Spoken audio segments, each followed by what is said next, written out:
সভা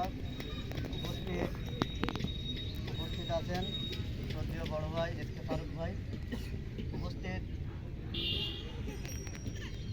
মাগুরা ইউনিয়ন ৮ নম্বর ইউনিয়নের সভাপতি সোহাগ ভাই এবং বিভিন্ন ওয়ার্ডের আমন্ত্রিত সভাপতি, সেক্রেটারি এবং সাংগঠনিক বৃন্দ এবং আমার স্নেহের অনুজরা, সকলকে আমার সালাম ও শুভেচ্ছা দিয়ে বক্তব্য শুরু করছি। আসলে আজকে এই অনুষ্ঠানে দুইটা কথা বলতে দেওয়ার জন্য আমি অসংখ্যভাবে কৃতজ্ঞতা জানাচ্ছি ফারুক ভাইয়ের উপরে। আজকের এই যে আমাদের হাতে 31 দফা 2023 সালে 13 জুলাই বাংলাদেশের অহংকার জননেতা জনাব তারেক রহমান এই 31 দফা ঘোষণা করছিল। এটাকে আমরা যদি বলি যে বাঙালিদের মুক্তি সনদ বা বাঙালিদের বাইবেল, তাহলে কিন্তু কোনো অংশে ভুল হবে না। কারণ এই 31 দফায় এই 31 দফার ভিতরে তারেক রহমান যে আলোচনাগুলো করছে, যে বিশদভাবে এইগুলো যদি বিস্তারিতভাবে করা হয়, তা এর 31 দফার বাইরে কিন্তু কোনো কিছু নাই।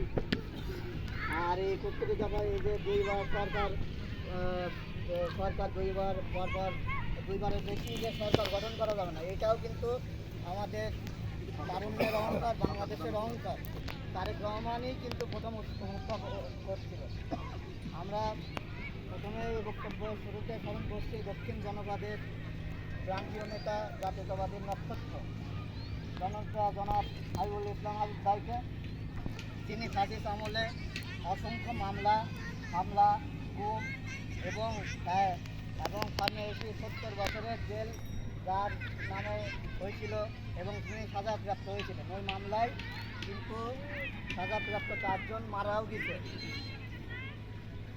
তাহলে ফ্যাসিস্টের সময় আমাদের নেতাকর্মীদের উপরে, আমাদের অভিভাবকদের উপরে কী পরিমাণে অত্যাচার অবিচার করা হয়েছিল সেটা কিন্তু সবার কম বেশি জানা আছে। আমাদের নেতাকর্মীরা, আমাদের ভাইরা দিনের পর দিন ঘর ভাড়া ছাড়া হয়েছে, ঘরে থাকতে পারি নাই। বিভিন্ন জায়গায় তাদের বিভিন্ন হামলা দিয়ে তাদের নির্যাতিত, নিষ্পেষিত করা হয়েছে।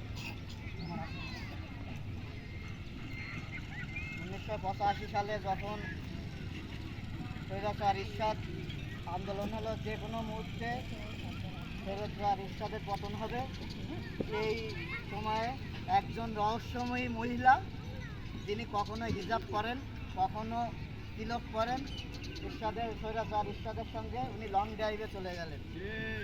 লং ড্রাইভে যে পরের দিন কী করলেন, তিনি এসে আওয়ামী লীগ আর হচ্ছে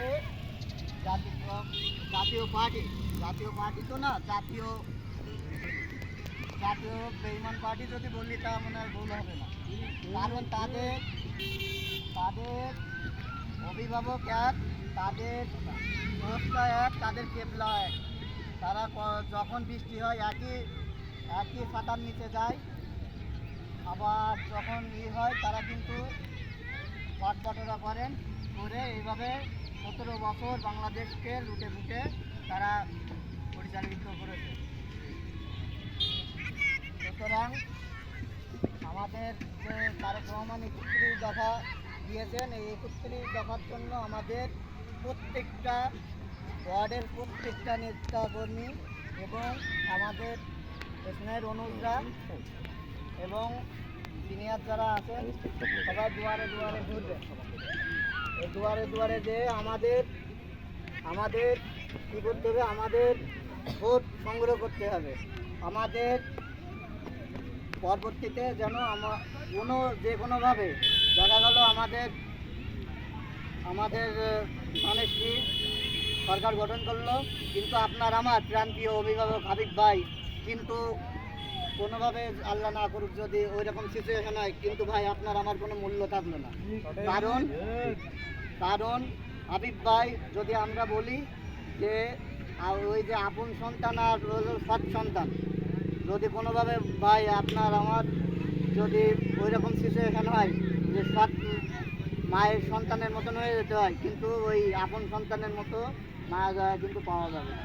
অতএব দিন রাত আপনারা পরিশ্রম করে অতীত সময়ে যেভাবে পরিশ্রম করছেন, সময় দিয়েছেন, দলের জন্য কাজ করছেন, ত্যাগ করছেন, ভবিষ্যতে আশা করি হাতে হাত রেখে আপনারা একে অন্যের দুয়ারে দুয়ারে ঘুরে হাবিব ভাইকে আমরা পরবর্তীতে এমপি এবং মন্ত্রী করে জাতীয় সংসদ ভবনে আমরা পাঠাতে চাই। আমরা কথা বললে দীর্ঘায়িত হবে, কথা সংক্ষিপ্ত করছি। বাংলাদেশ জাতীয় তারে মেজর জিয়াউর রহমান অমর হোক, বাংলাদেশের অহংকার, তারুণ্যের অহংকার তারেক রহমান জিন্দাবাদ, দেশনেত্রী খালেদা জিয়া জিন্দাবাদ। সকলকে ধন্যবাদ।